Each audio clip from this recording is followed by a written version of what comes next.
আসসালামু আলাইকুম সম্মানিত খামারি ও কৃষক ভাই ও বোনেরা, আপনারা যে যেখান থেকে আমার এই ভিডিওটি দেখতে পাচ্ছেন আমি সবাইকে জানাই আন্তরিক শুভেচ্ছা এবং অভিনন্দন।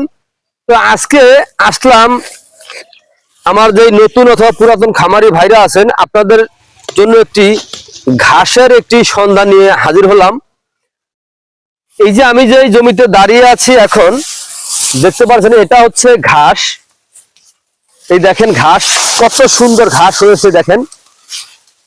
এই ঘাসটার নাম হচ্ছে জারা ওয়ান হাইব্রিড ঘাস। এই ঘাসটা কম সময়ে কিন্তু আপনার অধিক ফলন হয়ে থাকে, একেবারে কম সময়ে। যত প্রকার ঘাস এখন বর্তমানে রয়েছে সবচেয়ে কম সময়ে এই ঘাসটা কিন্তু হয়ে থাকে।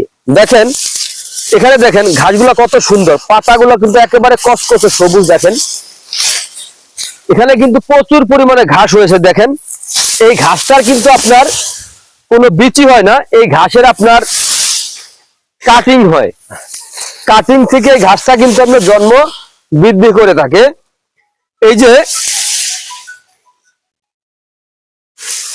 যে দেখতে পাচ্ছেন এখানে যে জমিটা রয়েছে এই জমিতে আপনার আমরা কাটিং এর জন্য ঘাসটা বড় করতেছি।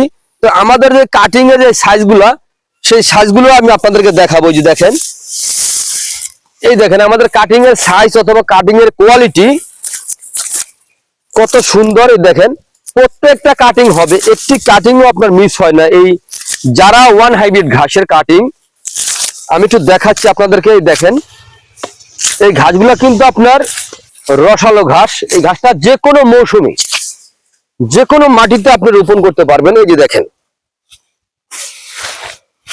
দেখেন কত সুন্দর কাটিং। এই আপনি যদি দেখা যায়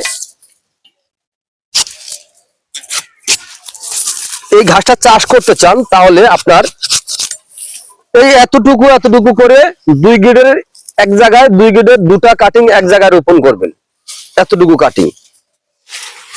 এই ঘাসটা কিন্তু আপনি একবার যদি রোপণ করেন, একবার রোপণ করলে কমপক্ষে 5-7 বছর কিন্তু আপনি অনায়াসে এই ঘাসটা কিন্তু খাওয়াতে পারবেন। এই যে আমরা কিন্তু কাটিং এর জন্য ঘাস কাটতেছি, কেবল এখানে অনেকগুলা ঘাস কাটা হবে। এই ঘাসটা আপনার গরুর জন্য খুব সহজে আপনি ঘাস তৈরি করতে পারবেন। দেখা যায় এই ঘাসটা আপনার রোপণ করার পরে প্রথম রোপণ করলে আপনার 2 মাসের মধ্যে আপনি কাটতে পারবেন। একবার কাটার পরে আপনার 20 থেকে 25 দিনের মধ্যে আবার পুনরায় আপনি কাটতে পারবেন। এই ঘাসটা কিন্তু মিষ্টি রসালো স্বাদযুক্ত ঘাস। এই ঘাসের আপনার ডগাটা চিবুনি দিলে এই দেখবেন, আমি হালকা একটু ভাঙলাম, এই দেখেন দেখতে পারছেন রস কিন্তু বের হচ্ছে। আর এভাবে যদি আমি চিবুনি দেই এই দেখবেন চিবুনি দিলে কিন্তু এটার ভিতর থেকে রস কিন্তু আপনার বেয়ে বেয়ে পড়বে। দেখেন এই দেখেন রস কিভাবে পড়ে আমার হাতের চিবুনিতে। এই ঘাসটা কিন্তু খুবই ভালো, ঘাসটা কিন্তু মিষ্টি। এই যেগুলো কিন্তু মিষ্টি একেবারে মিষ্টি। কিন্তু আপনার এই ঘাসের কাটিং আপনি রোপণ করলে আপনার জমিতে কিন্তু এরকম ঘাস হবে। এই দেখেন এখানে কিন্তু এক একটা ঝোপায় যে কি পরিমাণে ঘাস হয়ে আছে আপনি না দেখলে বুঝবেন না যে এত পরিমাণে ঘাস হয়ে থাকে। এই ঘাস খাওয়ালে এই ঘাসের মাধ্যমে আপনার খামারের ঘাসের চাহিদাটা আপনি পূরণ করতে পারবেন। ঘাস ছাড়া যদি আপনি খামার করেন তাহলে কিন্তু আপনি লসে পড়ে যাবেন। আগে ঘাস চাষ করবেন তারপরে খামার করবেন, তাহলে আপনার খামারের সফলতা আসবে ইনশাআল্লাহ। তো প্রিয় বন্ধুরা, আপনারা যদি এই ঘাসের যদি কাটিং রোপণ করতে চান তাহলে আমার স্ক্রিনে দেওয়া নাম্বারে যোগাযোগ করবেন। আমরা এই ঘাসের কাটিং সারা বাংলাদেশে কুরিয়ার সার্ভিসের মাধ্যমে ডেলিভারি দিয়ে থাকি। চাইলে আপনি বাংলাদেশের যে কোনো জেলা হোক কিংবা উপজেলা হোক আপনি সংগ্রহ করতে পারেন।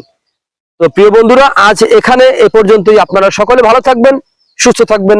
আল্লাহ হাফেজ।